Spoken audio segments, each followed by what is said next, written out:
The heart of compassion. That's what our theme is this evening.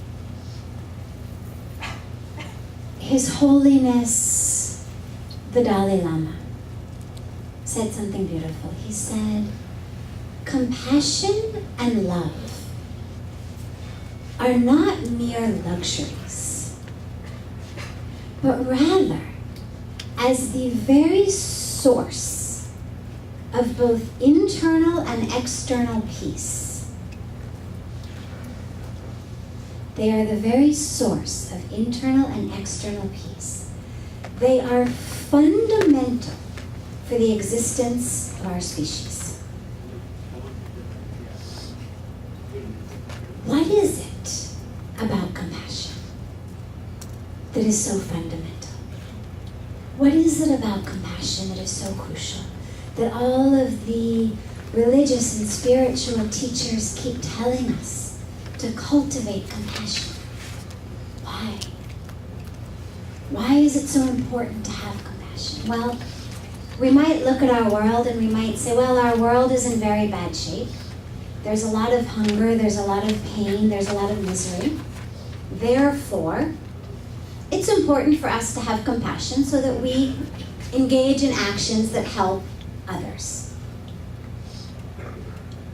And on some level, that's true. Our world is in need of a great deal of help and assistance, and it is very important for us to reach out.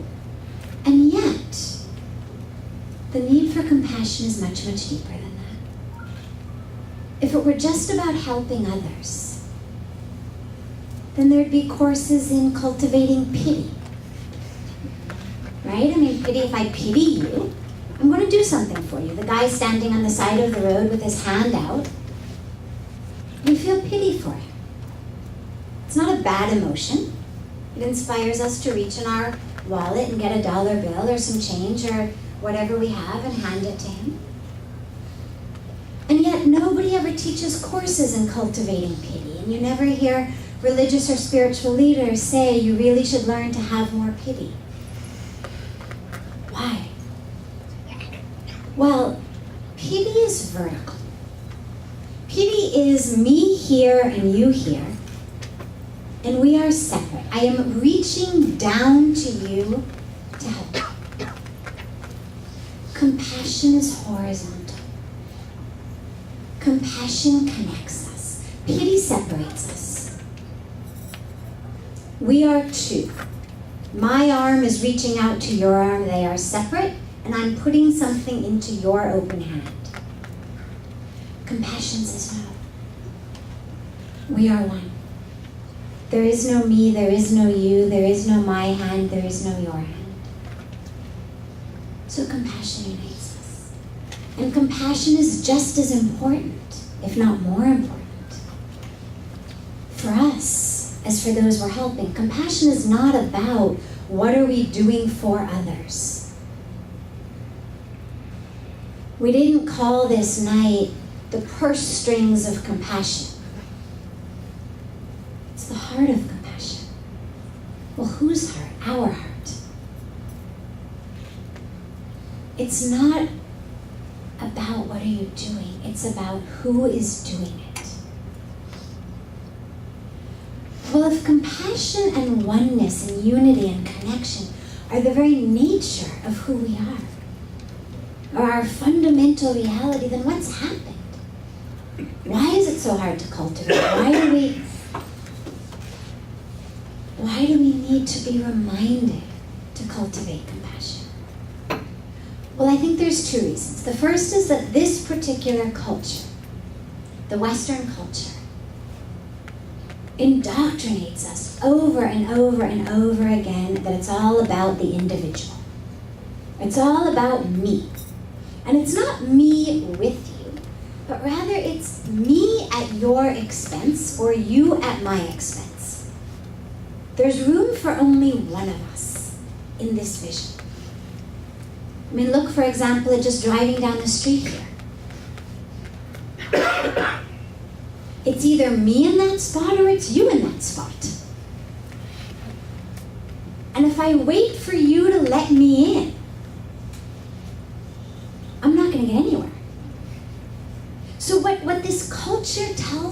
over and over again is push yourself forward. It's all about you.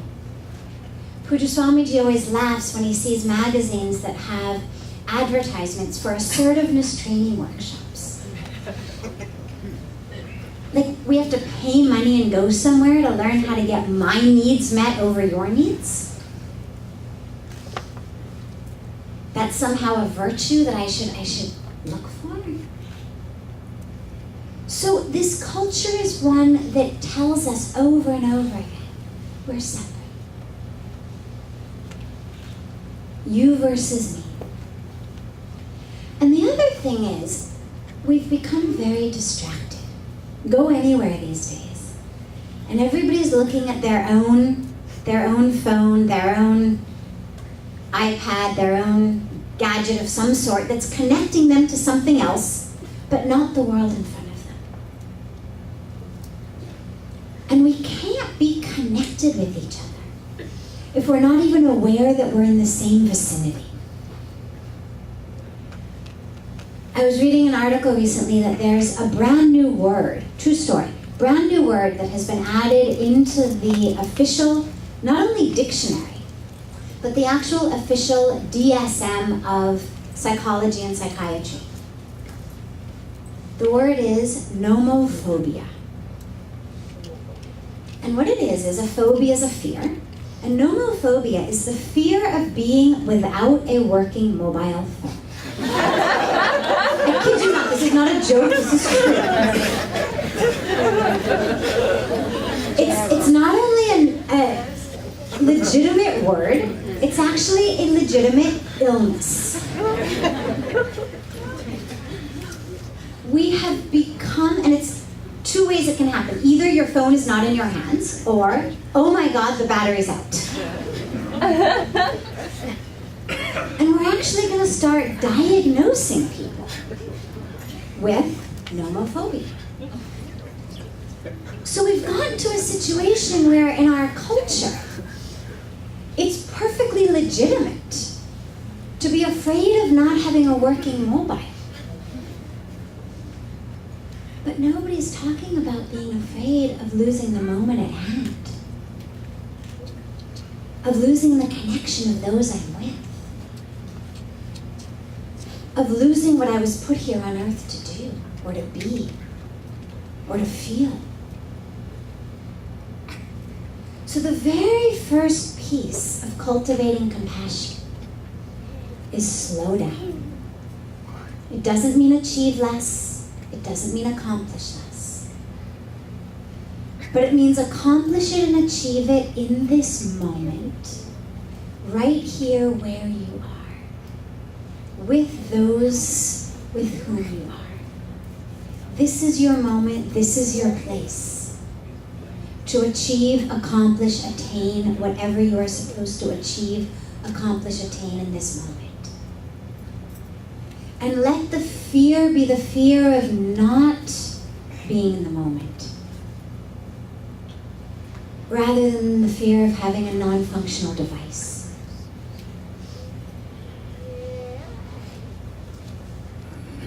The next most important piece is that we have to begin with ourselves. For so many of us, we see the news, we read the newspapers, we see it online, that which is happening in the world, and compassion is ignited within us, and we want to help, and we should help. But in order for it really to be compassion, and not just pity or charity, in order for it to benefit us as much as it's benefiting those we're serving, we have to first learn to have compassion for ourselves.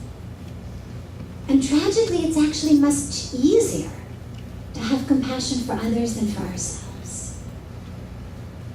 We're so hard on ourselves. Pujya Swamiji always says we worship the Creator, but we forget the creation. We are the creation. So regardless of what your religion is or your spiritual path is, if there's a creator of any sort, any name, any form, whom you worship, well, we are that creation. Indian spiritual tradition says, Isha Vasimidam Sarvam. Yat Kincha Jagatyam Jagat. It means the entire universe is not just created by the Creator, by God, but is actually pervaded by God. So we're not just the creation. We weren't just created by God. We were created of God. And for us to be so hard on ourselves, for us to believe that we're supposed to be something else, is like saying that God sort of left us half-baked, or, fell asleep on the job, or left something half-done. There's no religion in the world that I've ever heard of, I mean, feel free to correct me if I'm wrong, but that says that God is fallible, or that God gets it wrong, or that he needs to be reminded of things, or that we're put here to improve upon his work. So in any religion, any spiritual path, if the Creator, if the divine is infinite and perfect, well, then it means that he or she or it or they knew exactly what they were doing. Imagine for a moment that you were given a garden. What would you do with that garden? Well, you'd make sure that every part of the garden got enough water, got enough sunshine. But the last thing that you would do is take the rose petals and start cutting them to be small like the little jasmine petals and bleaching them so they look white like jasmine, or taking the thorns of the rose and crazy gluing them onto the jasmine so she became more like a rose, dyeing her petals red. You'd understand this is a rose. Her petals are red and velvety and big, and this is a jasmine. Her petals are white and small. She doesn't have thorns, she's on vines. The rose is on bushes. You would never take a perfume bottle and spray the sunflower because somehow God must have forgotten to give it a fragrance. And if you ever met a gardener who said, guess what? I've created this fertilizer, and from this fertilizer, you can get a peach tree from an apple seed. Or from this fertilizer, you can get jasmine flowers growing on a rose bush. You'd look at the gardener like he was crazy. You'd think, what have you wasted your time for? The jasmine is perfect as she is. The rose is perfect as she is. The sunflower is perfect as she is. If I wanted peaches, I'd plant a peach seed. I don't need to figure out how to get peaches from an apple seed. But that's what we do with ourselves. We're fair, we want to be dark. We're dark, we want to be fair. We're skinny, we want to be a little fuller. We're fuller, we want to be skinny. We're an introvert, we take a class in becoming an extrovert.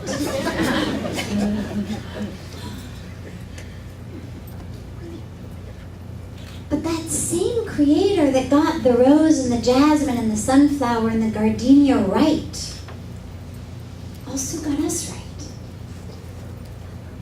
God knew what he was doing. And so that compassion has to begin with ourselves. Exactly as we are is exactly as we are supposed to be. And in this moment, there are trees that are full of green leaves in the springtime, but barren branches in the winter. And could you imagine yelling at that tree covered with snow and saying, where did all your leaves go? What happened? Look at those other trees with green leaves. What happened to yours? There are seasons. And in our life also, there are seasons. There are times that are drier, times that are rainier. Times where we bear fruit. times where our leaves are falling to the ground to create fertile soil for that which is going to come up in the springtime. Because if the tree didn't lose her leaves in the autumn, and the frost didn't come and pack those leaves into the ground, there wouldn't be a fertile soil for the blossoms of springtime. So that compassion. And remember, compassion does not mean tolerance.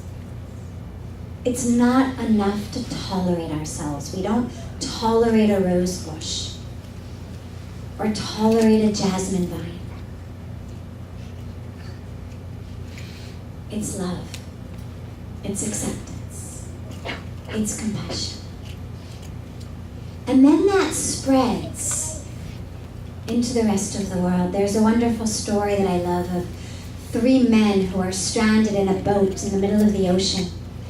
And they make these imaginary divisions on the boat, much like children do in their bedroom. This is my half, this is your half. So they divide the boat into 3 parts. Imaginary invisible lines, but the men are happy, each of them has his own part. And one day 2 of the men look over and they notice that a leak has sprung in the 3rd man's part of the boat. And they scream and they say, "Stop up the leak. The boat's going to sink, we're going to drown." And the 3rd man says, "Oh, don't worry. It's only leaking in my part of the boat." The reason I love this story is we laugh. We know imaginary and invisible lines or no imaginary invisible lines, a leak anywhere is going to make the entire boat sink. But in our lives, we draw these lines between ourselves, between us and other people. Oh, it's just them who are dying of starvation. Oh, it's just them who don't have a roof over their heads. It's them who don't have safe drinking water. They're the ones who don't have access to health care. Over here, we're fine. Yeah, you're fine until the water starts to come in. Compassion realizes the boat is one. Houston Smith said it beautifully. He said, compassion is not a denial or a martyrdom of the self for the other. We're not talking about denying or martyring ourselves for another, relinquishing what we need for the other. Compassion recognizes that the self is the other.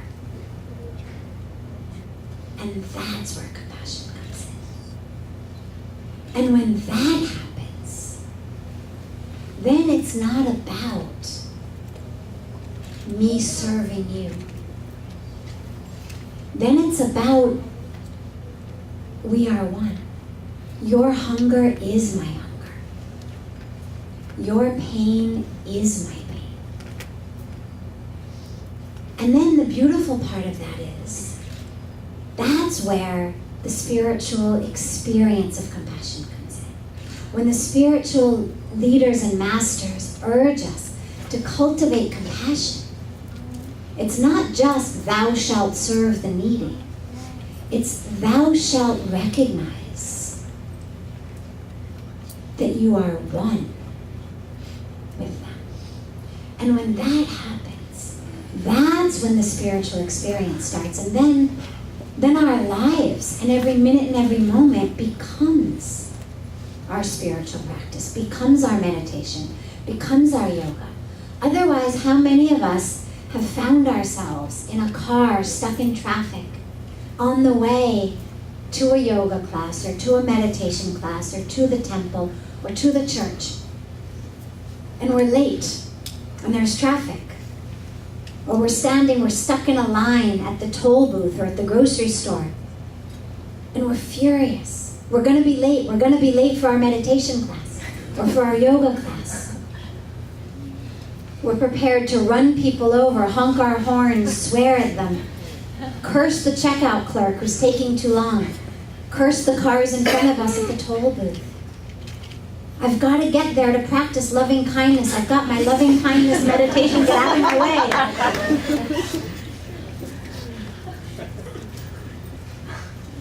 When we're separate, that's what life is. Get out of my way. I've got to get to my loving kindness meditation.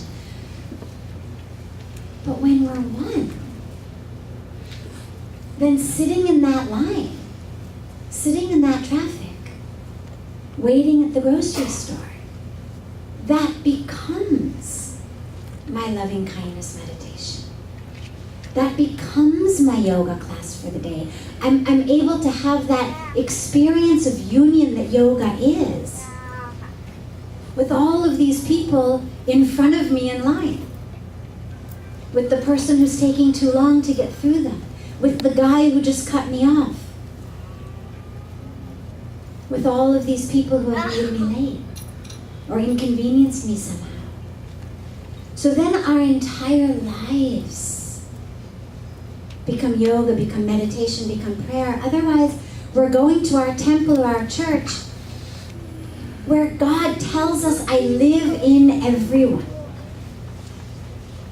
Again, every religion in different ways, different languages tells us, I live in everyone. There's no religion where God says, I'm only here in this one place. But to get to that God,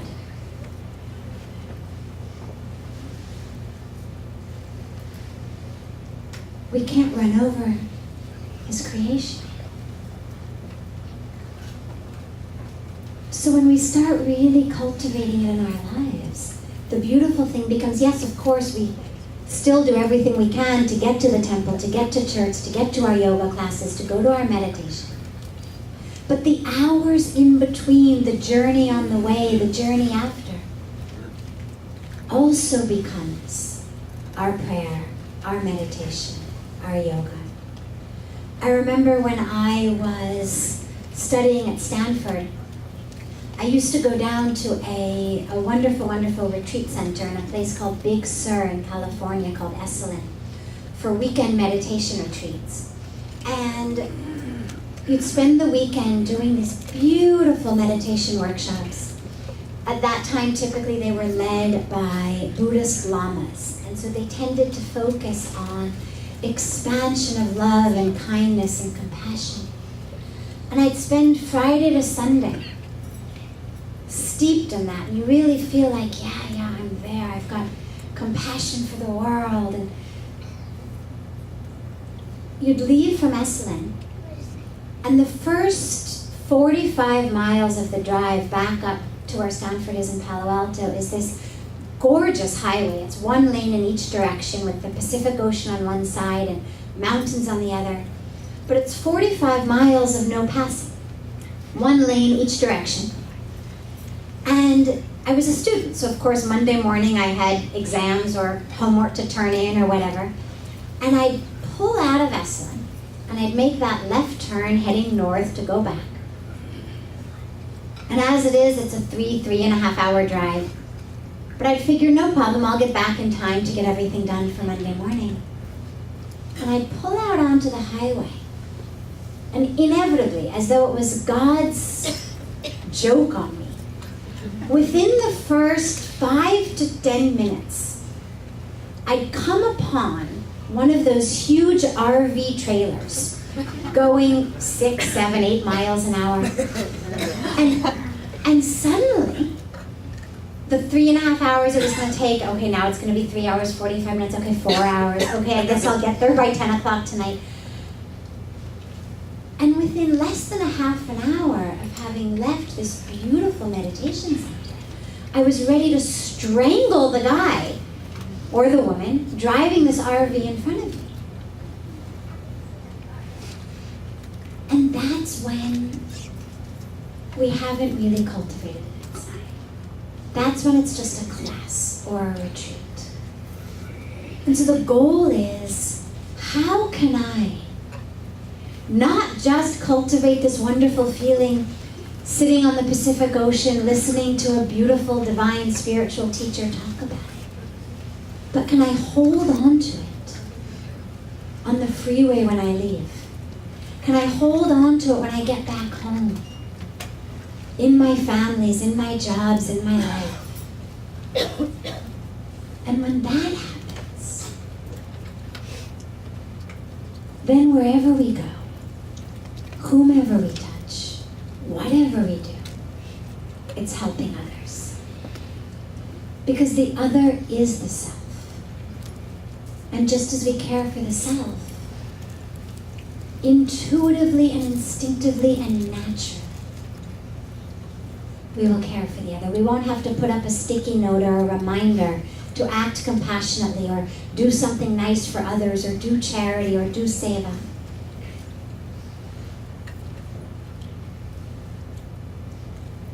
The other will be the self.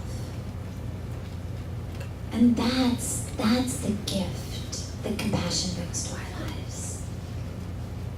Of course, it brings a gift to the lives of those around us. But the gift is even more for us, because then we're not separate. It's no longer about me versus you. It's about us as one. And that's the connection. That's the fundamental connection, as His Holiness the Dalai Lama said. That's the source of both internal and external